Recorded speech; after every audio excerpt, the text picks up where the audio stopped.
നിങ്ങൾക്കറിയാവുന്ന പോലെ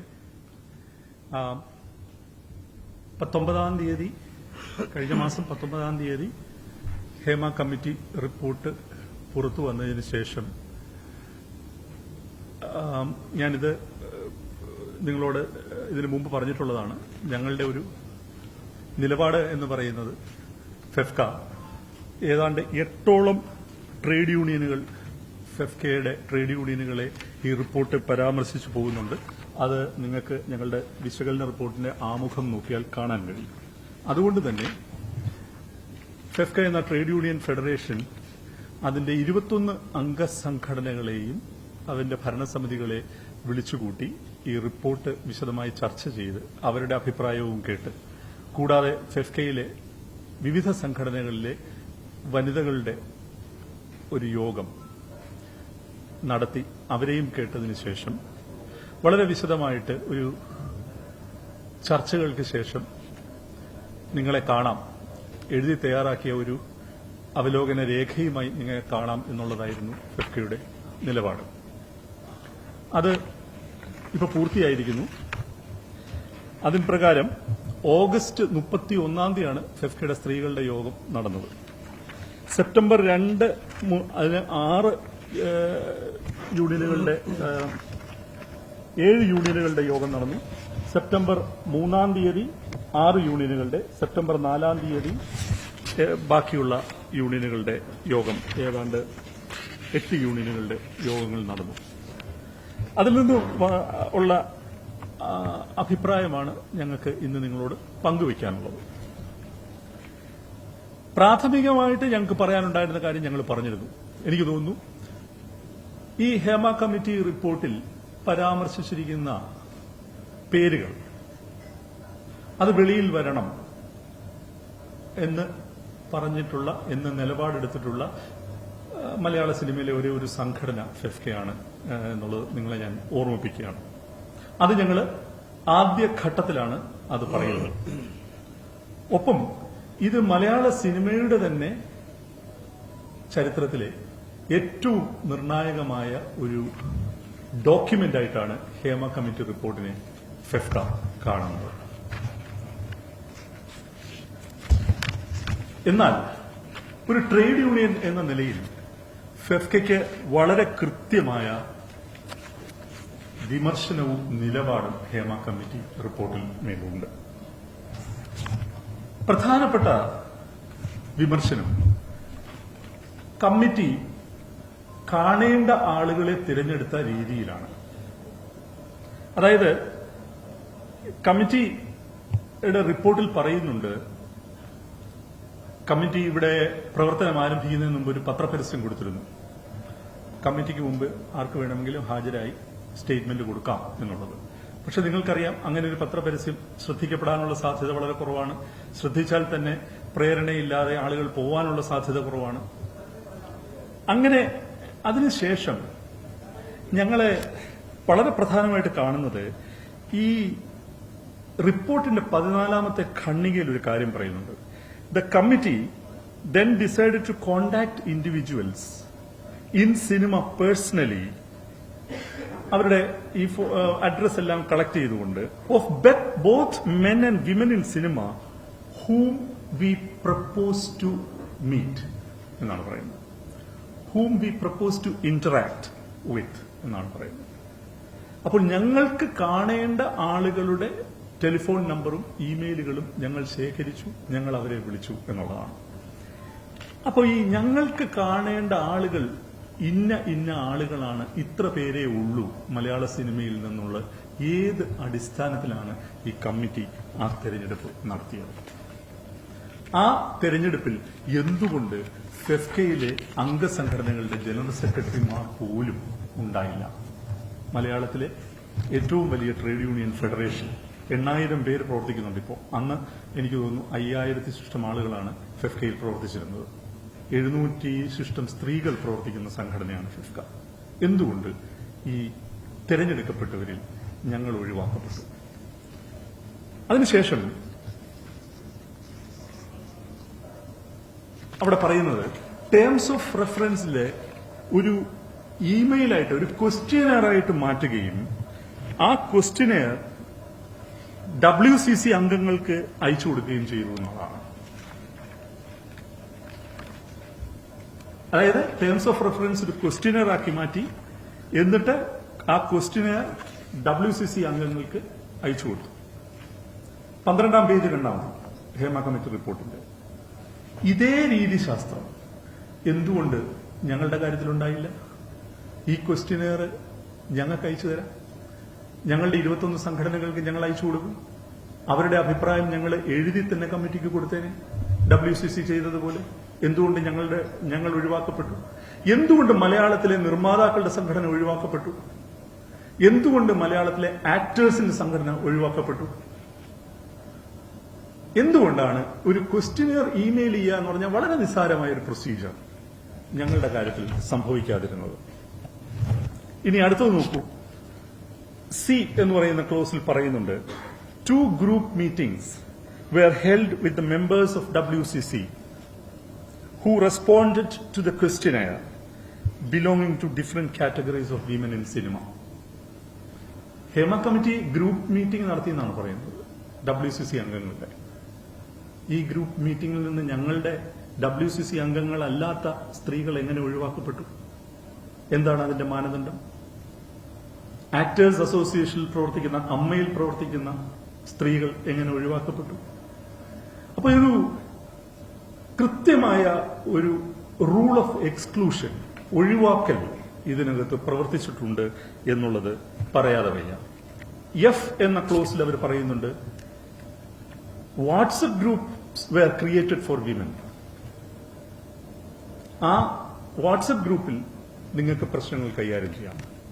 ഞങ്ങൾ അന്വേഷിച്ചു, ഞങ്ങളുടെ എത്ര സ്ത്രീകൾ ആ വാട്സ്ആപ്പ് ഗ്രൂപ്പിൽ ചേർക്കപ്പെട്ടിട്ടുണ്ടെന്നുള്ളത്. ഇല്ല എന്ന് തന്നെ വേണം പറയാൻ. ഒന്നും വേണ്ട. ശ്രീ ഷിബു സുശീലൻ ഇവിടെയുണ്ട്, ഞങ്ങളുടെ പ്രൊഡക്ഷൻ എക്സിക്യൂട്ടീവ് യൂണിയന്റെ ജനറൽ സെക്രട്ടറിയാണ്. അന്ന് പ്രൊഡക്ഷൻ എക്സിക്യൂട്ടീവ് യൂണിയന്റെ ജനറൽ സെക്രട്ടറി സെവനാർട്സ് മോഹൻ ആയിരുന്നു. ആ പേര് നിങ്ങൾക്കെല്ലാം സുപരിചിതമാണ്. മലയാള സിനിമയിൽ 40-45 വർഷമായിട്ട് പ്രവർത്തിക്കുന്ന പ്രഗത്ഭനായ പ്രൊഡക്ഷൻ കൺട്രോളറാണ് സെവനാർട്സ് മോഹൻ. അദ്ദേഹമായിരുന്നു അന്നത്തെ ജനറൽ സെക്രട്ടറി. ഏറ്റവും കൂടുതൽ ഈ റിപ്പോർട്ടിൽ പരാമർശിച്ചിരിക്കുന്നത് പ്രൊഡക്ഷൻ എക്സിക്യൂട്ടീവ് യൂണിയനെ കുറിച്ചാണ്. സെവനാർട്സ് മോഹനെ ഒരു കൂടിക്കാഴ്ചയ്ക്ക് എന്തുകൊണ്ട് വിളിച്ചില്ല? അതുമാത്രമല്ല, ഞാൻ കമ്മിറ്റിക്ക് മുമ്പാകെ പോയപ്പോൾ, ഞാനത് ഈ അവലോകന രേഖയിൽ ചേർത്തിട്ടുണ്ട്, ഞാൻ കമ്മിറ്റി മുമ്പാകെ പോയപ്പോൾ ഞാൻ കമ്മിറ്റിയോട് ആവശ്യപ്പെട്ടു, ഞങ്ങളുടെ മുഴുവൻ ജനറൽ സെക്രട്ടറിമാരെയെങ്കിലും നിങ്ങൾ കേൾക്കണം. അവർ ഞങ്ങളുടെ അടിസ്ഥാന വർഗ മേഖലയിൽ പ്രവർത്തിക്കുന്ന സ്ത്രീകളെ നിങ്ങളുടെ മുമ്പിൽ എത്തിക്കും, സമയമാവുമ്പോൾ വിളിപ്പിക്കാമെന്നാണ് പറഞ്ഞത്. അങ്ങനെ ഒരു തുടർ നടപടിയും ഉണ്ടായിട്ടില്ല. ഇനി മറ്റൊന്ന്, ഞങ്ങളുടെ ഡാൻസേഴ്സ് യൂണിയനെ കുറിച്ച് ഒരു പരാമർശം 47ാമത്തെ ഖണ്ഡികയിൽ പറയുന്നുണ്ട്. ഞങ്ങളുടെ ഡാൻസേഴ്സ് യൂണിയനിലെ 2 വനിതകളെ വിളിച്ചു. അവർ സവിശേഷമായിട്ട് അവർ നേരിടുന്ന സെക്ഷൽ ഹരാസ്മെന്റ് സംബന്ധമായ പ്രശ്നങ്ങൾ അവർക്ക് ഉണ്ടായിട്ടില്ല. അങ്ങനെയുള്ള കാര്യങ്ങൾ, ഗുരുതരമായ പ്രശ്നങ്ങൾ കമ്മിറ്റിയെ ധരിപ്പിക്കത്തക്ക വിധത്തിൽ ആ തൊഴിൽ മേഖലയിൽ അവർക്ക് അനുഭവപ്പെടുന്നില്ല എന്ന് പറഞ്ഞു. അതിന് ഈ കമ്മിറ്റി ആ മൊഴിയെ എങ്ങനെയാണ് രേഖപ്പെടുത്തിയതെന്നുള്ളത് നിങ്ങൾ നോക്കണം. To repeated questions from all angles, they repeated that they have no problem. From other inputs which we have during our study, അത് വളരെ ഇമ്പോർട്ടന്റ് ആണ് കേട്ടോ. From other inputs which we have during our study, we formed an opinion that they were deliberately suppressing the relevant information from the committee. അവർ കമ്മിറ്റിയിൽ നിന്നും മനഃപൂർവ്വം വസ്തുതകൾ മറച്ചു വെക്കുകയായിരുന്നു എന്ന് പിന്നീട് ഞങ്ങൾക്ക് കിട്ടിയ വിവരങ്ങളുടെ അടിസ്ഥാനത്തിൽ ഞങ്ങൾക്ക് ബോധ്യപ്പെട്ടു എന്നുള്ളതാണ്. എന്താണ് ഈ വിവരങ്ങൾ? ഈ കമ്മിറ്റിക്ക് മുമ്പാകെ പോയ ഒരു പെൺകുട്ടി ഫെഫ്കയുടെ ജനറൽ കൌൺസിൽ അംഗമാണ്. ആ കുട്ടി വളരെ വിശദമായിട്ട് ഈ റിപ്പോർട്ടിനോട് പ്രതികരിച്ചിട്ടുണ്ട്. ഞങ്ങളുടെ ജനറൽ കൌൺസിൽ അവർ പറഞ്ഞ സ്റ്റേറ്റ്മെന്റ് ഒരു ലോങ് സ്റ്റേറ്റ്മെന്റ് ആണ്. അത് ഞാൻ ഈ വിശകലന രേഖയിൽ ചേർത്തിട്ടുണ്ട്. അവർ പറയുന്നത് അവരെ പല ആവർത്തി ഒരു കമ്മിറ്റി ലക്ഷ്യമാക്കുന്ന ഒരു ഉത്തരം കിട്ടാൻ അവരോട് ചോദ്യങ്ങൾ ചോദിച്ചെങ്കിലും അവർക്കത് പറയേണ്ടി വന്നില്ല. ഇല്ലാത്തൊരു കാര്യം ഞാൻ എങ്ങനെ പറയും എന്നാണ് ആ പെൺകുട്ടി ചോദിച്ചിരിക്കുന്നത്. അപ്പോ ഒരു കാര്യം കൂടി പറയട്ടെ. തുല്യവേതനത്തിനെ കുറിച്ച് പറയുന്നുണ്ടല്ലോ. ഡാൻസേഴ്സിന് സ്ത്രീകൾക്കും പുരുഷന്മാർക്കാണ് സ്ത്രീകളെക്കാൾ വേതനം കൂടുതൽ ഇന്ത്യയിലെ മറ്റെല്ലാ സംസ്ഥാനങ്ങളിലും. നിങ്ങൾക്ക് തിരക്കാം. സ്ത്രീകൾക്കും പുരുഷനും തുല്യവേതനം കിട്ടുന്ന ഒരേ ഒരു സംസ്ഥാനം, ഒരേ ഒരു ഭാഷ മലയാളമാണ്, കേരളമാണ്. ഈ വസ്തുതയെങ്കിലും ഡാൻസേഴ്സ് യൂണിയന്റെ പ്രതിനിധികളോട് അവർ ചോദിച്ചറിയേണ്ടതല്ലായിരുന്നു. ഇനി ഈ മൊഴികളെ മുൻവിധിയോടെ അവിശ്വസിക്കുന്നു എന്നുള്ളതിന്റെ ഏറ്റവും വലിയ ഉദാഹരണമാണ് സ്ഥാപക അംഗത്തെക്കുറിച്ച് ആ റിപ്പോർട്ടിൽ പറഞ്ഞിരിക്കുന്ന കാര്യം. അവർക്ക് പ്രശ്നങ്ങളൊന്നും നേരിട്ടില്ല എന്ന് പറഞ്ഞപ്പോൾ അവർ സ്വാർത്ഥയാണെന്നും അവർക്ക് സിനിമകൾ ചെയ്യാനാണെന്നും ഈ കമ്മിറ്റി പറഞ്ഞു. ഇതൊരു ഒരു ജസ്റ്റിസിന്റെ അധ്യക്ഷതയിലുള്ള പഠന കമ്മിറ്റിയാണ്. ആ ഒരു പഠനം നടത്തുന്ന കമ്മിറ്റിയാണ്. ആ കമ്മിറ്റി മലയാളത്തിലെ ഏറ്റവും അറിയപ്പെടുന്ന ഒരു അഭിനേതാവ് അവരുടെ മനസ്സ് തുറന്നപ്പോൾ അതിൽ ദുഷ്ടലാക്ക് കാണുന്നത് എങ്ങനെയാണ് എന്നുള്ളത് ഞങ്ങളെ അത്ഭുതപ്പെടുത്തുന്നു. അടുത്തത് തൊഴിലിടത്തിലെ ലൈംഗിക അതിക്രമം എന്ന വിഷയമാണ്. ഇത് ഹേമ കമ്മിറ്റിയുടെ ഏറ്റവും മേജർ കൺസേൺ ആണ്. ഏറ്റവും കൂടുതൽ പേജുകൾ അവരെടുത്തിരിക്കുന്നതും ഇതിനാണ്. അപ്പൊ ഞങ്ങളുടെ അംഗസംഘടനകളിൽ ഇത് അവതരിപ്പിച്ചപ്പോൾ പല സമീപനങ്ങളുണ്ടായി. എല്ലായിടത്തും ഉള്ളതുപോലെ ഇവിടെയുമുണ്ട്, അല്ലെങ്കിൽ ഇവിടെ ഇല്ല, ഞങ്ങളുടെ അറിവിലില്ല. ഇതെല്ലാം ഞങ്ങളുടെ നേതൃത്വം, ഞങ്ങളുടെ ചർച്ചകൾ തള്ളിക്കളഞ്ഞിരിക്കുകയാണ്. ഞങ്ങൾ സിനിമയിലെ ലൈംഗിക അതിക്രമത്തെ ഒരു യാഥാർത്ഥ്യമായി അംഗീകരിക്കുന്നു. പല അടരുകളുള്ള സങ്കീർണതയാണ് അതിനുള്ളത്. ഒരുപക്ഷെ ഈ കമ്മിറ്റി ഫോം ചെയ്യപ്പെടുന്ന മുതൽ ഇപ്പോൾ നമ്മൾ സംസാരിക്കുന്നവരെയുള്ള ഇടവേളയിൽ കാര്യമായിട്ട് അതിന്റെ തോത്, അതിന്റെ ഒരു തീഷ്ണത കുറഞ്ഞിട്ടുണ്ട്. പല വിധത്തിലുള്ള കാരണങ്ങളുണ്ട് അതിന്. തീർച്ചയായിട്ടും ഈ ഹേമ കമ്മിറ്റിയുടെ പ്രവർത്തനവും അത് സൃഷ്ടിച്ച അവയർനെസ്സും ഒക്കെ ഇതിന് കാര്യമാണ്. ചിലർ പറയുന്നുണ്ട്, നാളുകൾക്ക് മുമ്പിൽ നടന്ന ഒരു ലൈംഗികാതിക്രമത്തെ എന്തിനാണ് വർഷങ്ങൾക്ക് ശേഷം മനസ്സ് തുറക്കുന്നത്? അതിനെയും ഏറ്റവും ആദരവോടെയും വാലിഡിറ്റിയോടും കൂടി കാണാനാണ് ഫെഫ്ക തീരുമാനിച്ചിരിക്കുന്നത്. കാരണം ഒരു സ്ത്രീ ലൈംഗിക അതിക്രമം നേടുമ്പോൾ അപ്പോൾ തന്നെ പ്രതികരിക്കണമെന്ന് ഒരു നിർബന്ധവുമില്ല. വർഷങ്ങൾ ഉള്ളിൽ ഊറിക്കൂടുന്ന ഒരു ട്രോമ വർഷങ്ങൾക്ക് ശേഷമായിരിക്കാം അത് വെളിയിലേക്ക് വരുന്നത്. അതിനെയും നമ്മൾ ആദരവോടെ കാണണം. എന്തായാലും ഈ സംസാരിക്കുന്ന സ്ത്രീയെ ഭയപ്പെടുന്നുണ്ട് സംസ്കാരവും എല്ലാ വ്യവഹാരങ്ങളും. അപ്പൊ സംസാരിക്കുന്ന സ്ത്രീ എന്ന് പറയുന്ന ഒരു ഏജൻസി രൂപപ്പെട്ടത് ഈ അടുത്ത കാലത്താണ്. ആ തുറവിക്ക്, ആ ഓപ്പൺനെസ് സാധ്യമാക്കിയതിന് WCCക്ക് വലിയ പങ്കുണ്ട്. WCCയുടെ ആ പങ്കിനെ വലിയ ആദരവോടെയാണ് ഞങ്ങൾ കാണുന്നത്. സ്ത്രീകൾ ഒന്നിച്ചു ചേരുന്നു, അവർക്കിടയിൽ സംവേദനം നടത്തുന്നു, അതവരെ എംപവർ ചെയ്യുന്നു, അവർ സംസാരിക്കാൻ ആരംഭിക്കുന്നു. അപ്പോൾ സ്ത്രീകൾ സംസാരിക്കുന്നതിനെ, സ്ത്രീകളുടെ പ്രശ്നങ്ങൾ പൊതുസമൂഹത്തിലേക്ക് ഒരു ചർച്ചയാക്കുന്നതിന് ഈ ഇൻഡസ്ട്രിക്കകത്ത് തന്നെ ഒരു സംവാദ മാതൃക രൂപപ്പെടുത്തുന്നതിൽ WCCക്കുള്ള സ്തുത്യർഹമായ പങ്കിനെ ഫെഫ്ക ആദരപൂർവ്വം കാണുന്നു.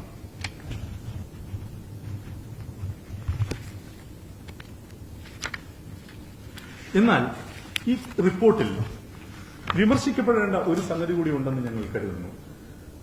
നിങ്ങൾ കണ്ടു കാണും, അവർ അണ്ടർലൈൻ ചെയ്ത് പറയുന്നുണ്ട്, all men are not bad എന്ന് പറയുന്നുണ്ട്. എല്ലാ പുരുഷന്മാരും, സിനിമയിലെ എല്ലാ പുരുഷന്മാരും ചീത്തയല്ല എന്ന് പറയുന്നുണ്ട്.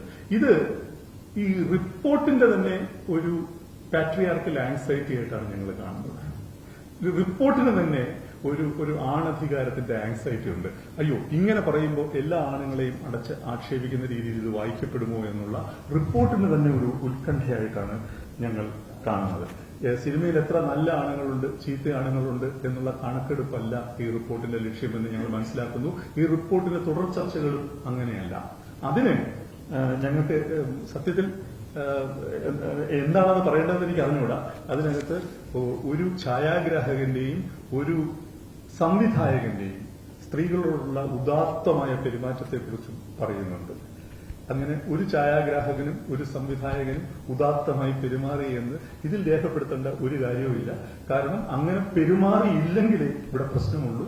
അങ്ങനെ പെരുമാറുന്ന അനവധി ആളുകളുണ്ട് എന്ന് ഞാൻ പറയുന്നത് ഈ റിപ്പോർട്ടിന്റെ പിഴവ് ആവർത്തിക്കലായിരിക്കും. അത് ഞാൻ ആവർത്തിക്കുന്നില്ല.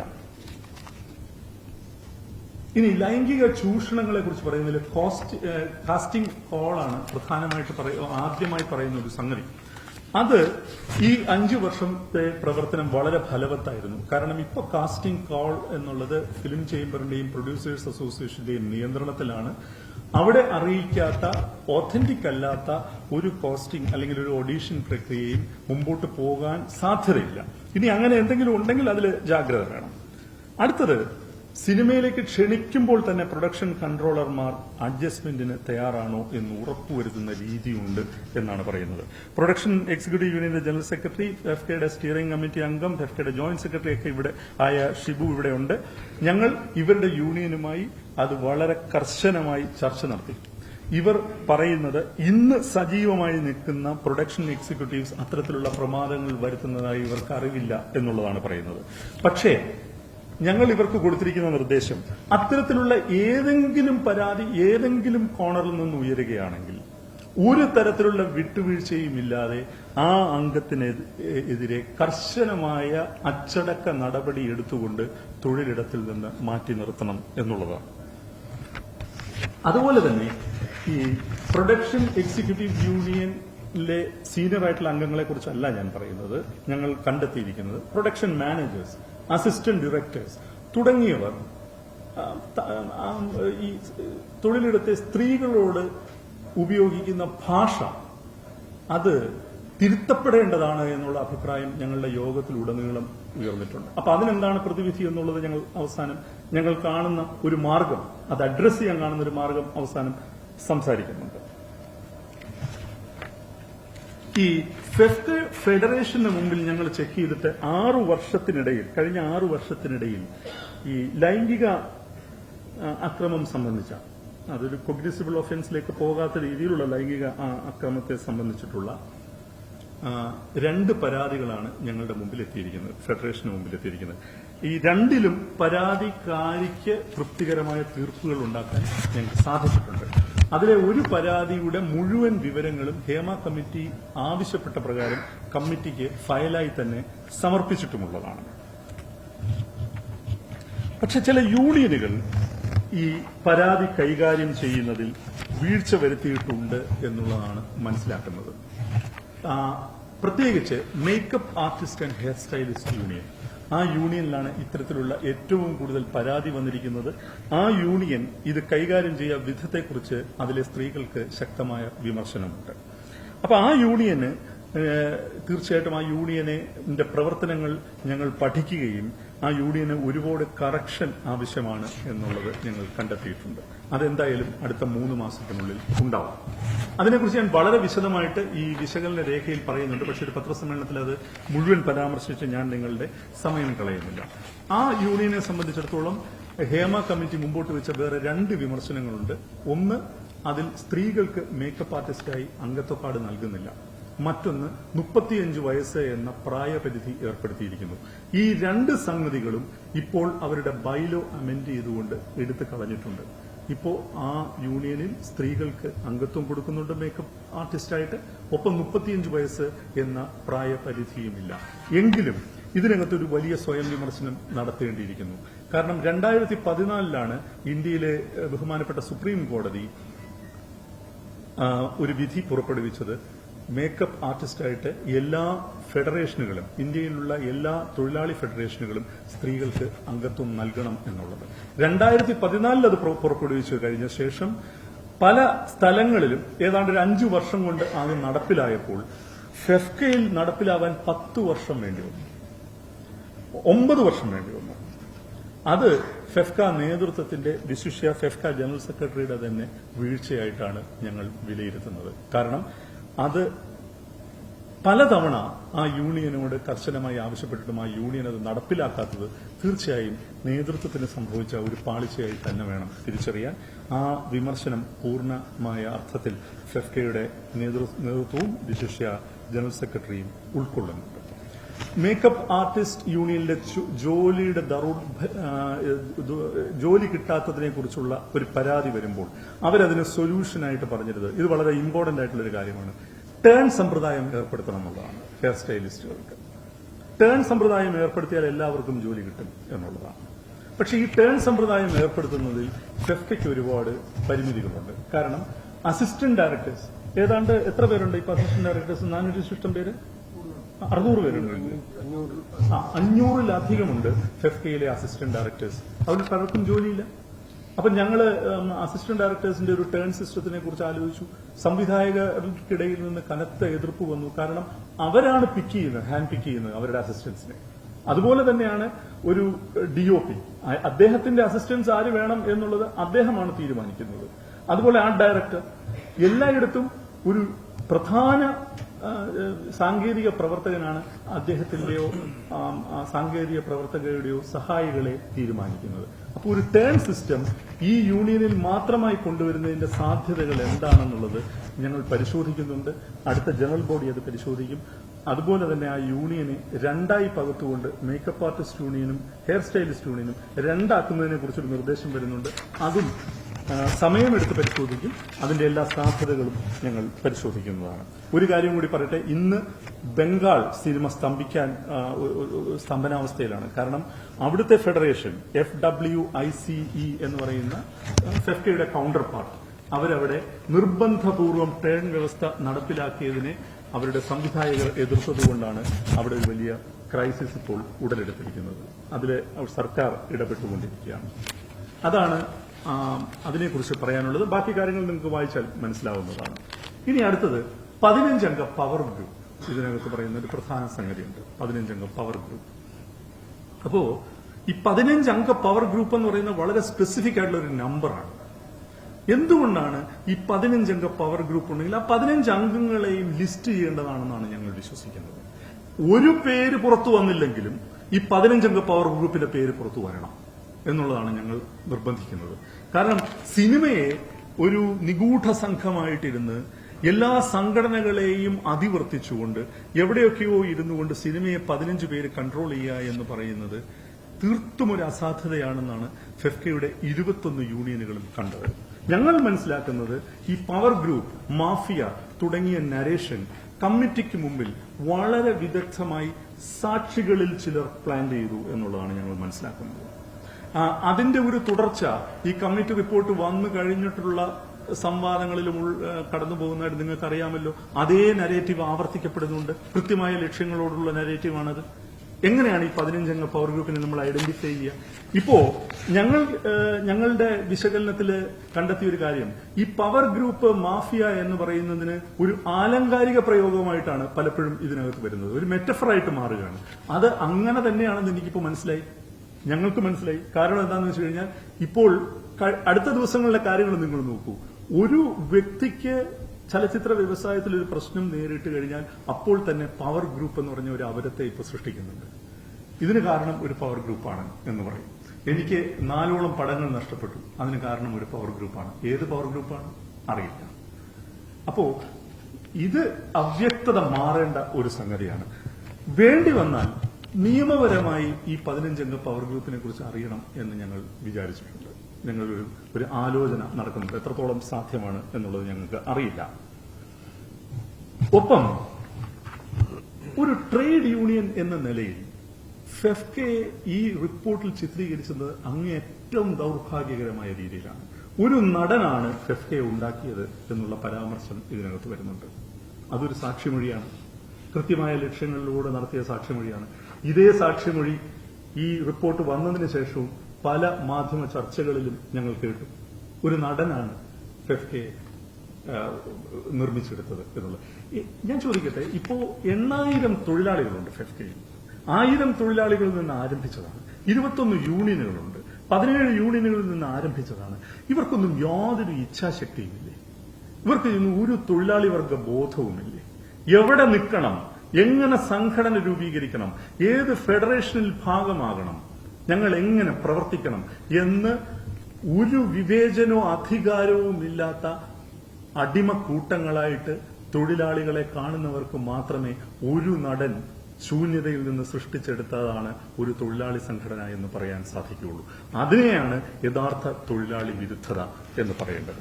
അതുകൊണ്ട് തന്നെ മറ്റൊരു കാര്യം, മഹാപാതകം പോലെ CCI, competition commission of India, പിഴയിട്ട സംഘടനയാണ് ഫെഫ്ക എന്ന് ഈ റിപ്പോർട്ടിൽ പരാമർശിക്കുന്നുണ്ട്.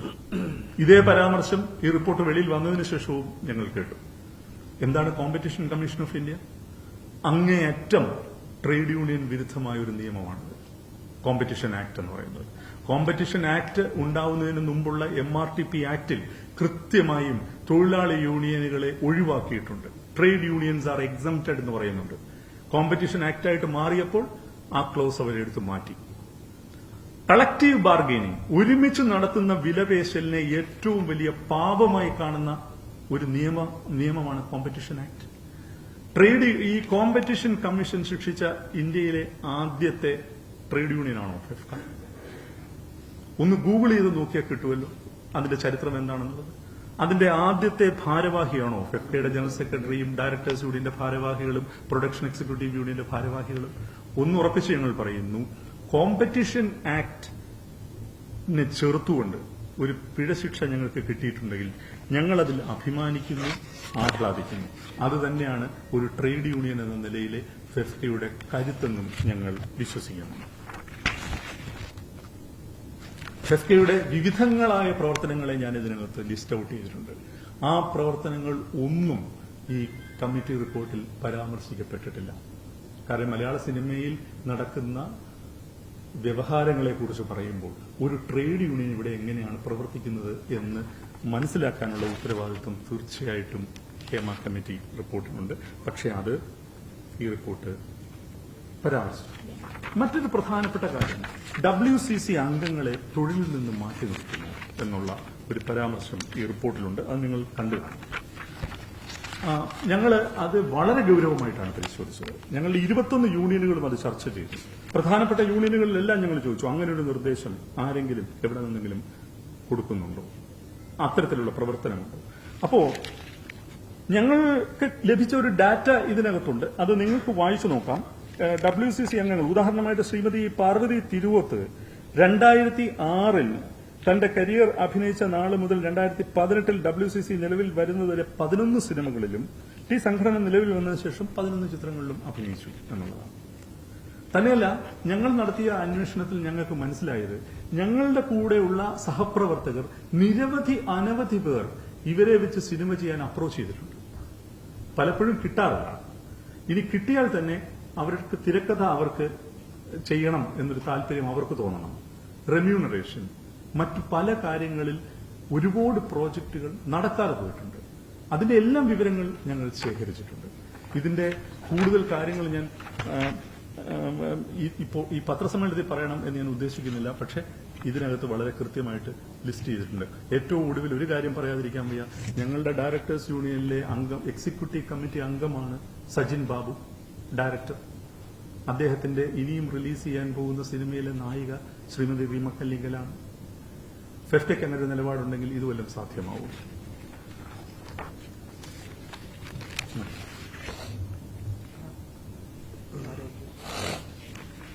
എന്റർടൈൻമെന്റ് ട്രൈബ്യൂണലിനെ കുറിച്ച് ഒരു നിർദ്ദേശമായിട്ട് തന്നെ ഈ കമ്മിറ്റി റിപ്പോർട്ടിൽ പറയുന്നുണ്ട്. എന്റർടൈൻമെന്റ് ട്രൈബ്യൂണൽ ആവശ്യമുണ്ട് എന്നുള്ളത്.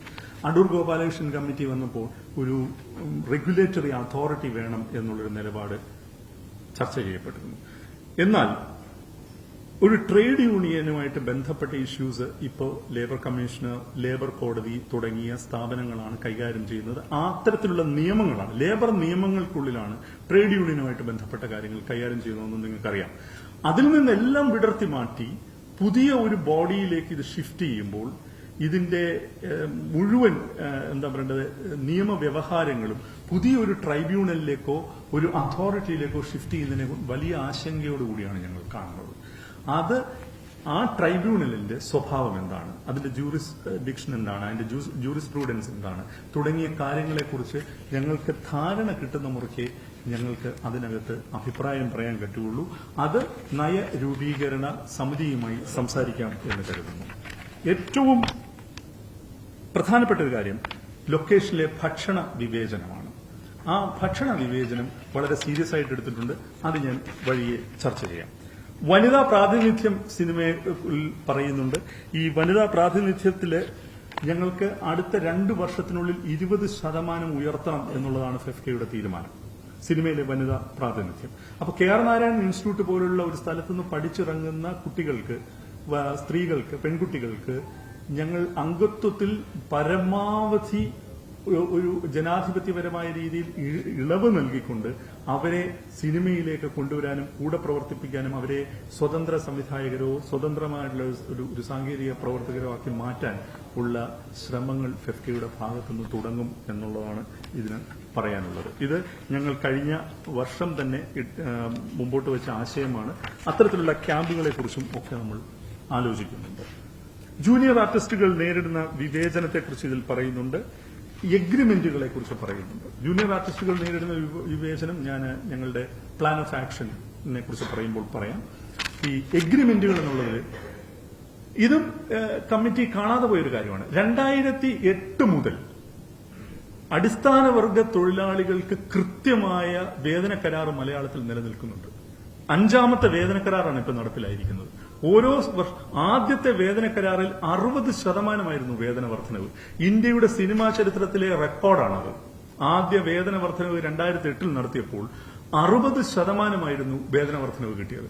കഴിഞ്ഞ വർഷം 20 അല്ലേ? കഴിഞ്ഞ വർഷം 20% വേതന വർധനവായി കിട്ടിയത്. അതിനി നമുക്ക് ഒരു വർഷവും കൂടിയുണ്ട് ആ വേതന കരാറിന്റെ കാലാവധി. അപ്പോ അടിസ്ഥാന വർഗ തൊഴിലാളികളെ സംബന്ധിച്ചോളം, ബാറ്റ വാങ്ങിക്കുന്നവരെ സംബന്ധിച്ചോളം വേതന കരാറ് നിലവിലുണ്ട്.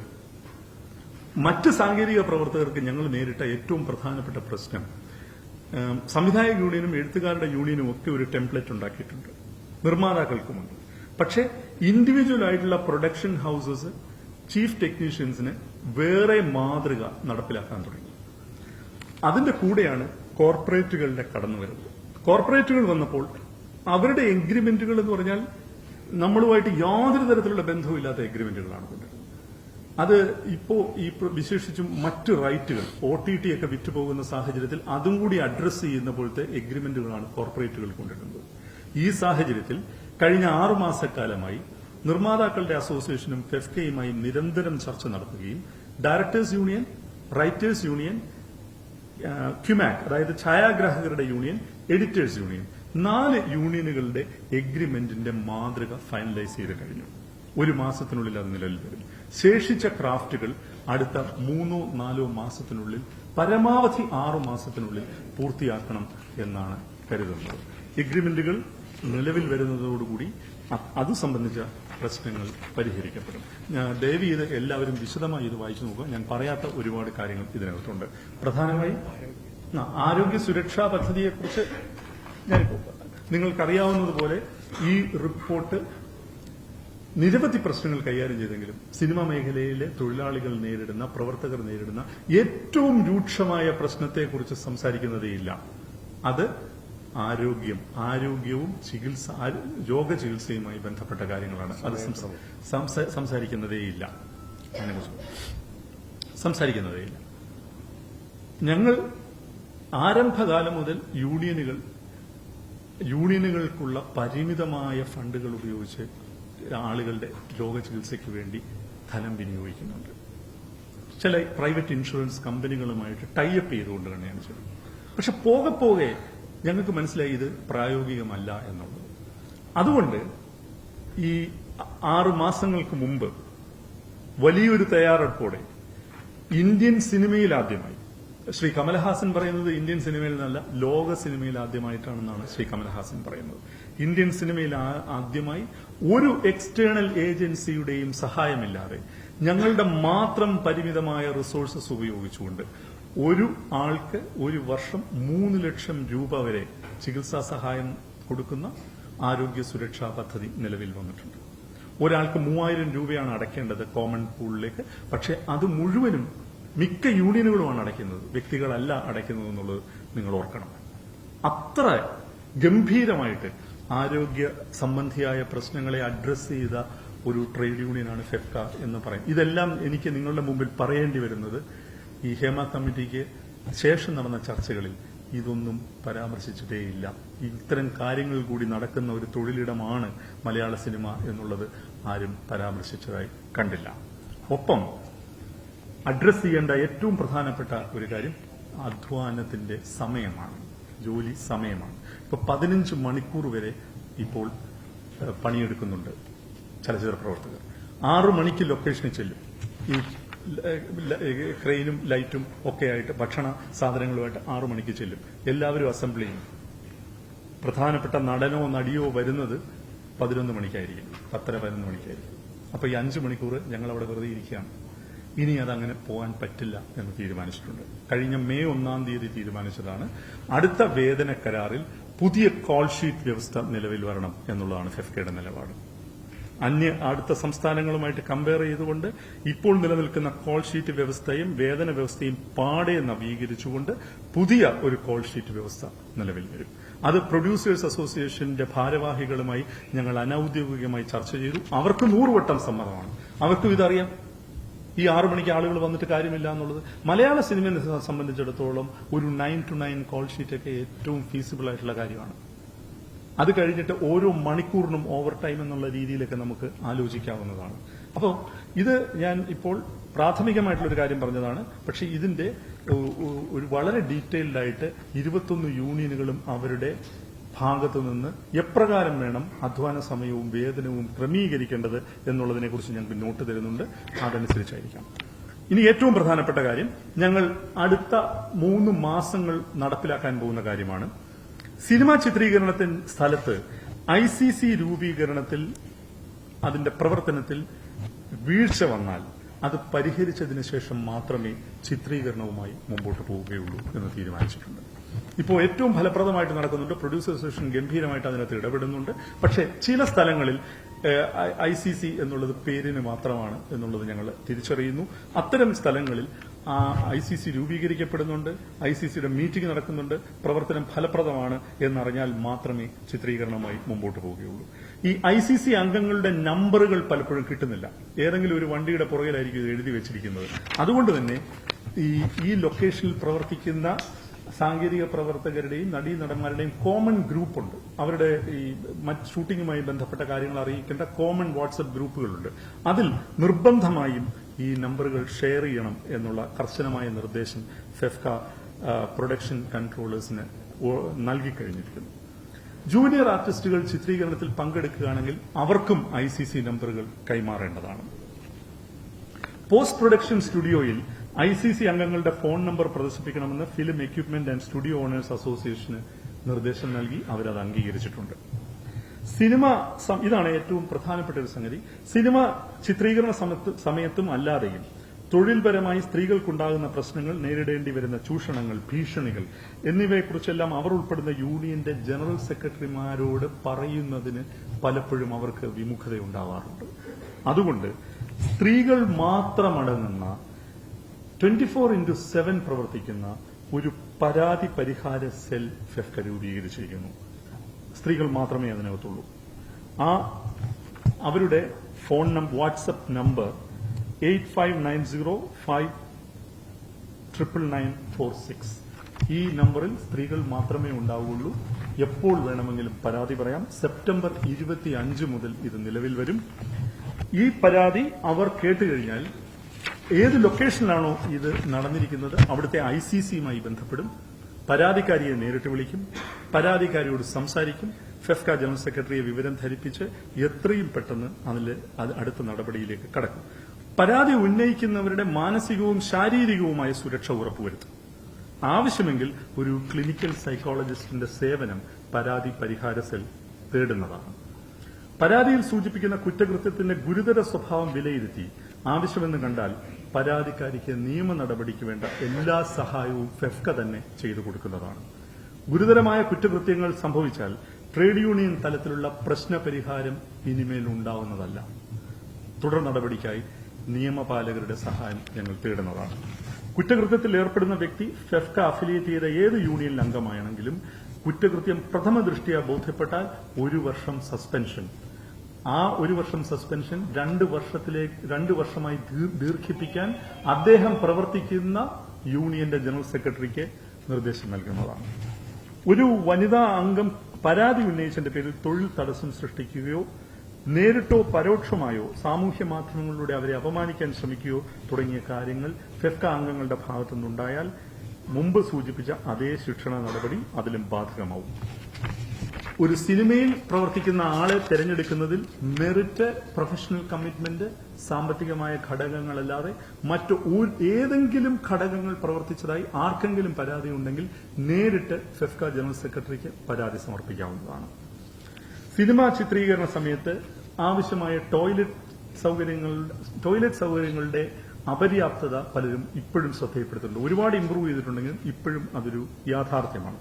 അതുകൊണ്ട് ഈ ടോയ്ലറ്റ്സും ഡെഡിക്കേറ്റഡ് ആയിട്ട്, അതായത് ആക്ടേഴ്സിനും പ്രധാനപ്പെട്ട സാങ്കേതിക പ്രവർത്തകർക്കുമല്ലാതെ മറ്റുള്ളവർക്കായിട്ടുള്ള കാരവൻ സൗകര്യങ്ങളും നിർബന്ധമാക്കണമെന്ന് പ്രൊഡക്ഷൻ എക്സിക്യൂട്ടീവ് യൂണിയനോട് പറഞ്ഞിട്ടുണ്ട്. ഇത് അവർ മാത്രം തീരുമാനിച്ചാൽ നടക്കുന്ന കാര്യമല്ല.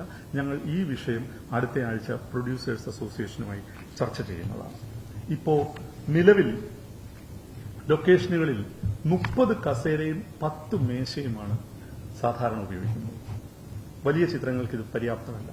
ചിത്രങ്ങളുടെ വലിപ്പമനുസരിച്ച് എണ്ണം നേരെ ഇരട്ടിയാക്കാൻ പറഞ്ഞിട്ടുണ്ട്. അതുകൊണ്ടാണ് ചിലർക്ക് ഇരിക്കാൻ കസേര കിട്ടുന്നില്ല എന്നുള്ള പരാതി വരുന്നത്. അപ്പൊ അത് നേരെ ഇരട്ടി എണ്ണം ആക്കാനും പറഞ്ഞിട്ടുണ്ട്.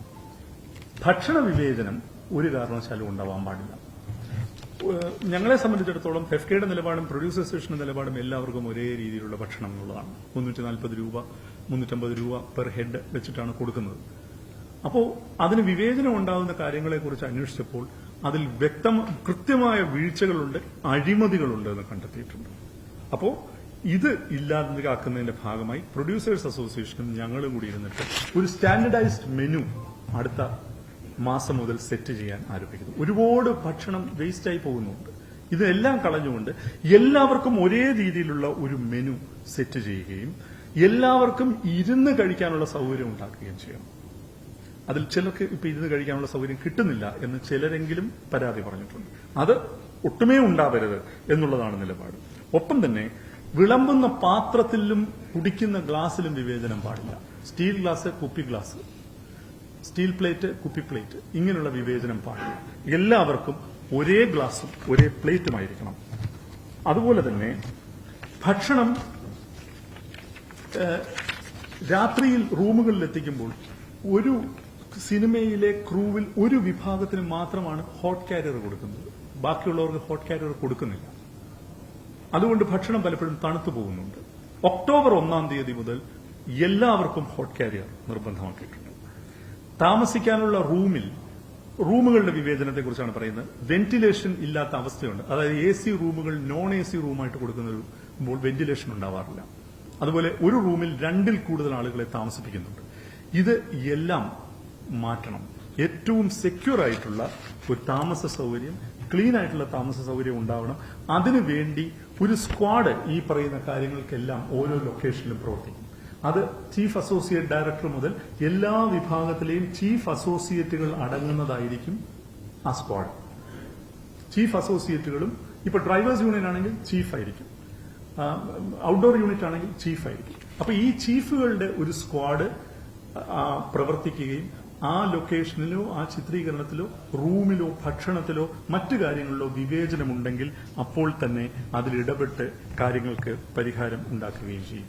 മറ്റൊരു പ്രധാനപ്പെട്ട സംഗതി, ഞങ്ങളുടെ ഭക്ഷണം പാകം ചെയ്യുന്ന മെസ്സുകൾ ഞങ്ങൾ പരിശോധിച്ചപ്പോൾ കുറേയധികം മെസ്സുകൾ വൃത്തിഹീനമാണ് എന്ന് കണ്ടു. ശുദ്ധജലത്തിന്റെ അപര്യാപ്തതയുണ്ട്, മാലിന്യ നിർമ്മാർജ്ജനവുമായിട്ട് ബന്ധപ്പെട്ട പ്രശ്നങ്ങളുണ്ട്. അതുകൊണ്ട് ഞങ്ങൾ സർക്കാരിനോട് ഒരു നിർദ്ദേശം വെക്കുകയാണ്.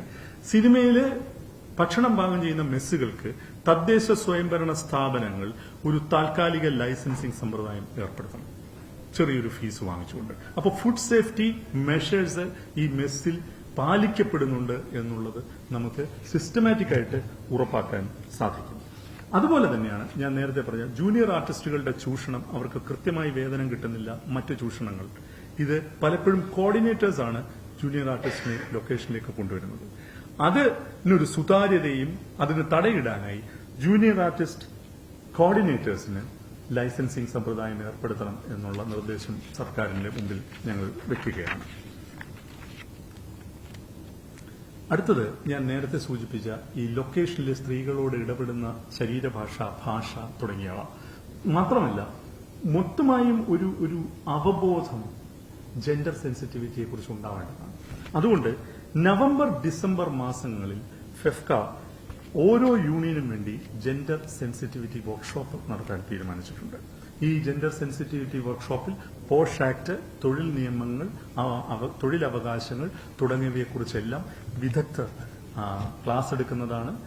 ഈ അവബോധം താഴേക്ക് സ്ക്വാഡുകളായി പിന്നീട് ചർച്ച ചെയ്യണം എന്നുള്ളതാണ് ഇപ്പോഴത്തെ തീരുമാനം.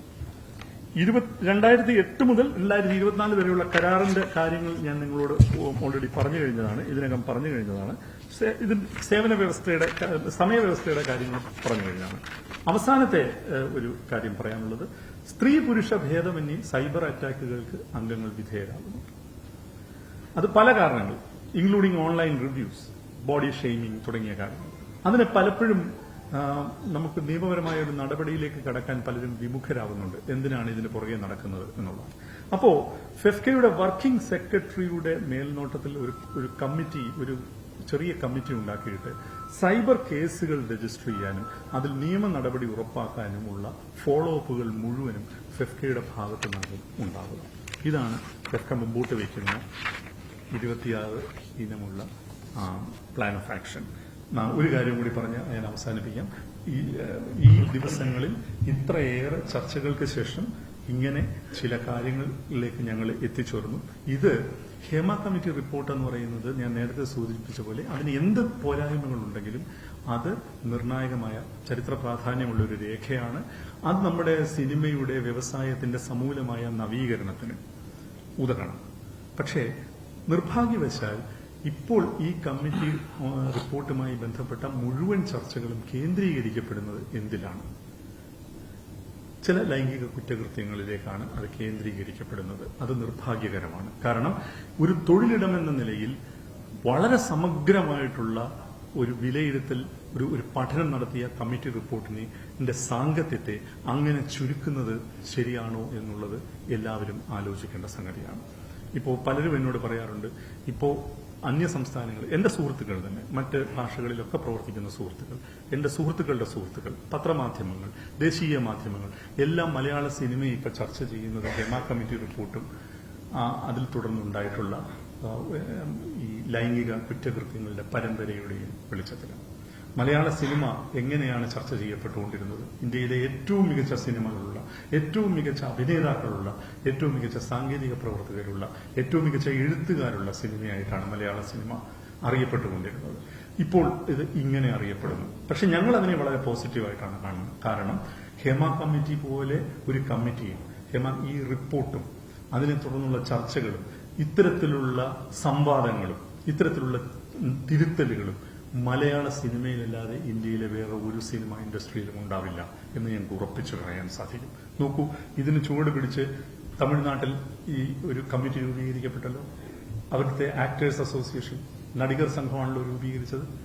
ശ്രീമതി രോഹിണിയാണ് അതിന്റെ അധ്യക്ഷ. അവരെന്താ ചെയ്തത്? എല്ലാവരും എന്തെങ്കിലും പരാതി ഉണ്ടെങ്കിൽ കമ്മിറ്റിയോട് പറയാം. മാധ്യമ ചർച്ച പാടില്ല, പൊതുമണ്ഡലത്തിൽ പോകാൻ പാടില്ല, നിയമവ്യവഹാരത്തിലേക്ക് കടക്കാൻ പാടില്ല. അത്തരത്തിലുള്ള അടഞ്ഞ ഒരു ഇടങ്ങളിലാണ് ഇതിന്റെ തുടർ ചർച്ചകൾ മറ്റുള്ള സംസ്ഥാനങ്ങളിൽ നടക്കുന്നത്. ഇവിടെ അങ്ങനെയല്ല നടക്കുന്നത്. അപ്പോൾ അതിനകത്ത് തീർച്ചയായിട്ടും വളരെ പ്രൊആക്റ്റീവായിട്ടുള്ള ഒരു പങ്കാണ് മാധ്യമങ്ങൾ വഹിച്ചത്. സോഷ്യൽ മീഡിയ എല്ലാം ഉൾക്കൊണ്ടുകൊണ്ടും. എന്നാൽ ഈ ചർച്ചകൾക്ക് ഒരൊറ്റ നിറം മാത്രം നൽകാതെ അതിന്റെ സൂക്ഷ്മാംശങ്ങളിലേക്കും പ്രധാനപ്പെട്ട വശങ്ങളിലേക്കും പോകണം എന്നൊരു അഭ്യർത്ഥന കൂടി ഞാൻ മുമ്പോട്ട് വയ്ക്കുന്നു. നന്ദി.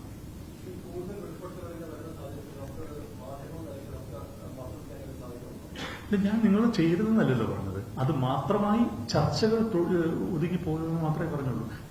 ഇത്തരം കാര്യങ്ങളും കൂടി ചർച്ച ചെയ്യപ്പെടണം എന്നുള്ളത് ഞാൻ